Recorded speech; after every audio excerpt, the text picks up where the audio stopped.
It would take too long to produce a video where I espoused all the tremendous qualities my favorite series of all time has, so I'll stick to one of them, maybe a controversial one. Its excellent use of length, or perhaps more specifically, the time required to create that length. The numerous epic and downright triumphant moments this series contains don't live in a vacuum. They're built up using characters, storylines, and themes that have had years to develop and coalesce into some of the most impactful moments I've experienced across any story in any medium.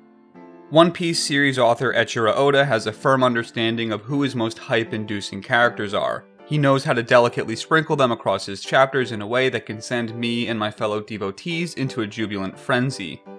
But the magnificence isn't generated just from Shanks showing up in a chapter. It's earned from the anticipation built in the 200 preceding chapters where he didn't.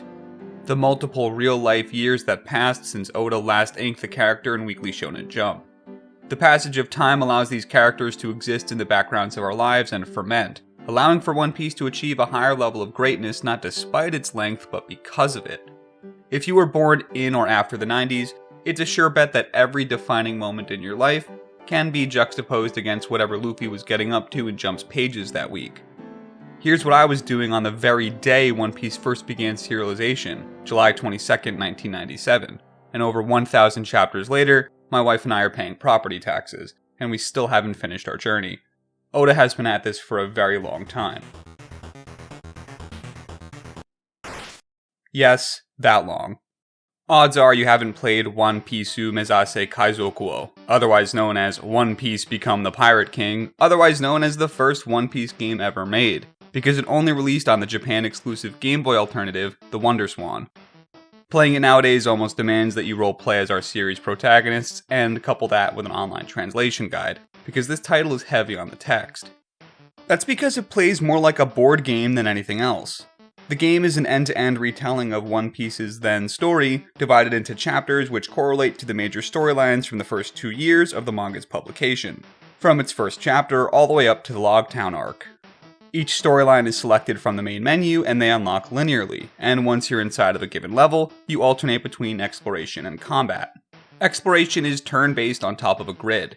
You're on your ship and will be tasked with getting to an island, sometimes within a certain time frame.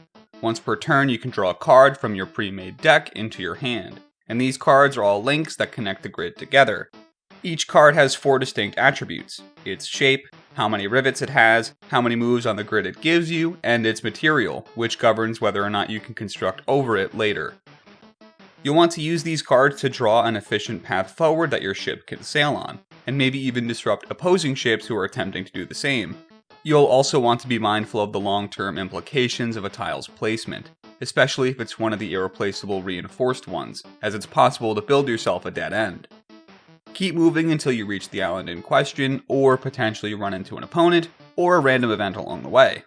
Otherwise, arriving at an island will almost always yield a battle. Battles in Become the Pirate King take advantage of one of the Wonderswan's unique features, the ability to be flipped horizontally or vertically to give a different aspect ratio. Switching to a vertical view in combat displays the 2 opposing sides. Eventually the battles all become 3-on-3, but you start with just Luffy until you've amassed your crew. You and your opponent will take turns laying down tiles in the water that separates each of your ships, the shapes of which will determine how your characters will move across them to attack. Ships can be attacked from the front, left, or right, with whatever character is defending the portion of the ship taking damage when the attack lands. If there's nobody defending that side of the ship itself will take damage instead of the character. First team to destroy the opposing ship or defeat all 3 defending characters wins. The strategy comes into play by attempting to maximize the damage your team dishes out while preventing your opponent from retaliating. Characters have special moves that can be used by placing particular patterns, and you also need to keep in mind your character's strengths and weaknesses. There are 3 classes a character can fall into: a melee fighter, a ranged fighter, or an all-rounder. Melee fighters need a direct path to deal damage, ranged fighters can deal direct damage to the ship from a distance, and all-rounders can do both. It's very simple once you get the hang of it, and a lot of the challenge comes not necessarily from the fights themselves, but the fact that the game will ask you to string multiple of them together in succession. The later missions will have battles of escalating difficulty as you go through the enemy ranks until you've reached the pinnacle, finally worthy of taking down whoever takes up the second half of the title in a Luffy versus chapter.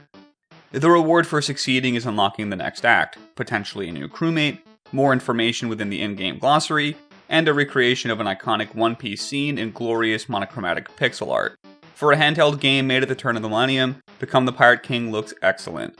There are dozens of manga panels recreated here, and the art does a great job of capturing the One Piece style, and that is half the appeal for me. I think what came as a surprise are some of the additional features beyond the game's traditional campaign. It's always sort of expected when revisiting a game this old that you're playing a game out of its time, and I think what really reinforces that here is the presence of 3 multiplayer modes. The first is a sort of stat-driven auto-battler where you can build a character, then export their data to other Wonderswans via the headphone jack to have it do battle against a friend's creation. The second is a Cards to Life mode under the Card Ass branding, which is a unified anime card game platform that's most famous for DBZ, but did get some One Piece love in the early 2000s. The third is a full hot seat multiplayer version of the base game, with the ability to play up to 36 characters unlocked via the main story. And it's the existence of these modes that mean that although I've played One Piece Become the Pirate King, I haven't really experienced it, and I probably never will. Because divorced from its original hardware, divorced from its context, and divorced from the pockets of Japanese schoolchildren, I can only postulate what the multiplayer was truly like. But that distance from its original release gains me as much perspective as I've lost in practical ways to play its multiplayer. It's an earned appreciation for where this franchise's gaming history started. There's an almost historical significance to being the first something, isn't there? An invisible, intangible quality inherent to being the first One Piece game that adds a gravitas to playing it. A feeling you would never get from playing the 26th One Piece game. A feeling that made me start the video rubbering poetically about how omnipresent this series has been in my life. Because Become the Pirate King's tile-moving mechanics mean a bit less to me than this game's position in One Piece history. And maybe that's okay. Yes, One Piece is that old, and though the time for Become the Pirate King has passed, it's given me a greater appreciation for the fact that One Piece itself is still on the top of its game after a quarter of a century.